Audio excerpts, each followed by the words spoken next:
something significant does happen on Halloween in prison.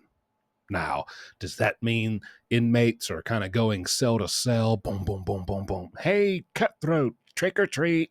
What do you got for me? No.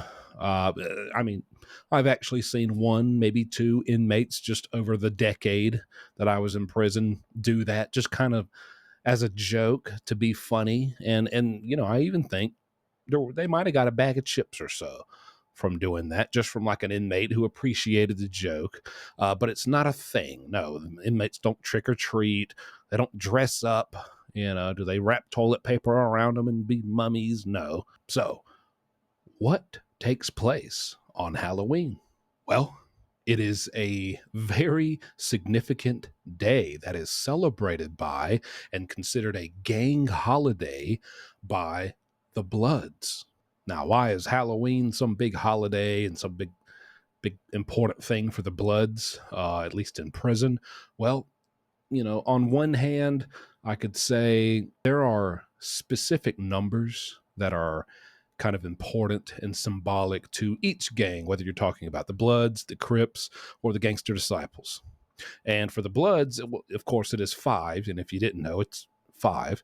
But also 31, the number 31. For example, 31 seconds. That's how long you have to get beaten by the Bloods when you're getting physically initiated into the Bloods, at least in prison. Possibly on the outside, wouldn't know. I just know about prison. Also, the day of October the 31st is significant to the Bloods. Now, also, you can kind of trace some history of the Blood Gang back to, I believe it was in New York. It was Halloween. I don't know how many years ago this was, but it was Halloween, and there was some mass initiation, and basically to get initiated, you had to go, these guys who wanted to get in the Bloods had to go around and kind of give these people what's called a $1.50 with a razor blade and slash their face to where they would get 150, a $1.50 stitches, things like that. And so, like, I believe 135 people got slashed that night. Crazy stuff, so, also stuff like that has happened in the past on Halloween. I'm not a Blood. I don't know exactly why it's significant to them. But I do, those are just some examples and some reasons why. But the point is, what happens on Halloween in there, the Bloods are going to turn up. They're going to celebrate. And what does that mean? Usually it's just going to mean that, in preparation, because the Bloods know it's coming, probably all month, they're going to have been making and buying ahead of time big batches of prison wine so that all the Bloods, all the members, because all the members are going to come together and get drunk. They're going to drink prison wine. They're going to, they're going to have a lot of contraband cigarettes. They're going to have the green. They're going to have anything anybody wants. It's a big party. They're going to party in there when everyone gets let out of their cells for the kind of rec time inside the building, the common area where everybody can kind of mingle. It's the Blood Day. And, all the other gangs and just people, neutrals who aren't in a gang, they understand that. And they're going to kind of just respect it and let the Bloods have their day. Okay. And I mean, you're going to hear Bloods going around. And listen, they're going to be getting rowdy. They're drunk. Okay. They're drunk. Even the guys who, this is an excess of prison wine. That's what usually happens. So, I mean, even the little members who can't even afford it usually and never even drink and really aren't that good at holding and managing and handling their prison wine, they're going to be out there trashed. And that leads to problems. So you can see some problems coming from it. People get drunk, get aggressive. You're in prison. You say something wrong. Things can escalate a lot more quickly when alcohol's involved in prison than necessarily on the outside. But you're gonna hear Bloods going around, so whoa, yelling out their war cries, all that, just yelling out the little stuff that they yell. When usually Bloods are not going to do that. Not just Bloods, but on any given day, none of the gangs are going to do that unless there's like an immediate, very serious threat. There's a riot, there's a stabbing, someone's in danger. That's kind of their war cry for the other members to kind of, be alert and come help, or just like let hey, something's happening. And so usually, like, it's a general understanding, none of these gangs are going to yell their respective noises and gang cries, war cries out in this very echoey cell block, right? But you're going to hear it a lot on Halloween from the Bloods. They're going to be yelling, all that. And, it's fine. Everyone understands that they're celebrating.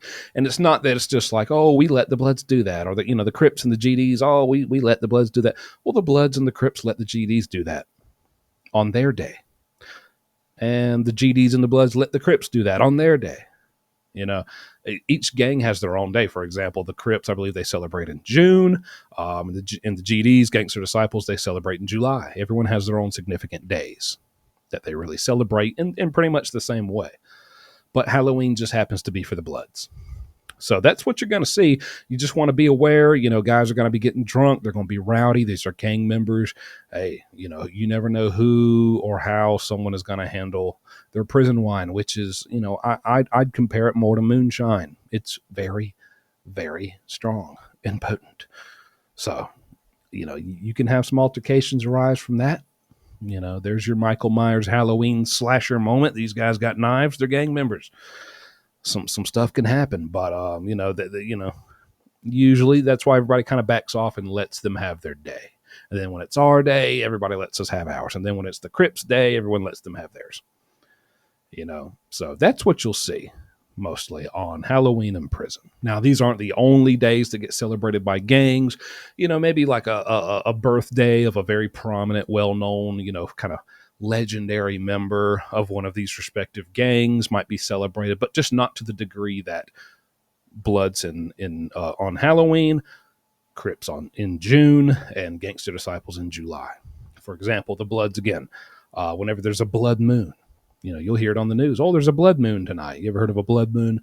The Bloods will celebrate that a little bit. Wait a minute, it's not. Do I need to explain why? It's called a blood moon. That's literally that's why. It's called a blood moon. And they'll do a little something for that. They'll honor that.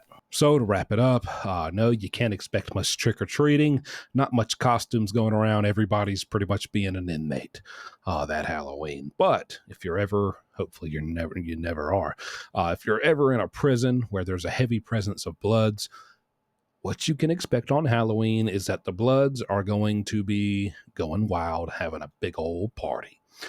And the best, most responsible, smartest, wisest thing to do is just, hey, these guys are going to be getting drunk. They're going to be rowdy. You never know. It's very unpredictable. Find you something to do that day. Find you something away from that crowd, away from the big main area. Go play some cards with a buddy off in the corner or something.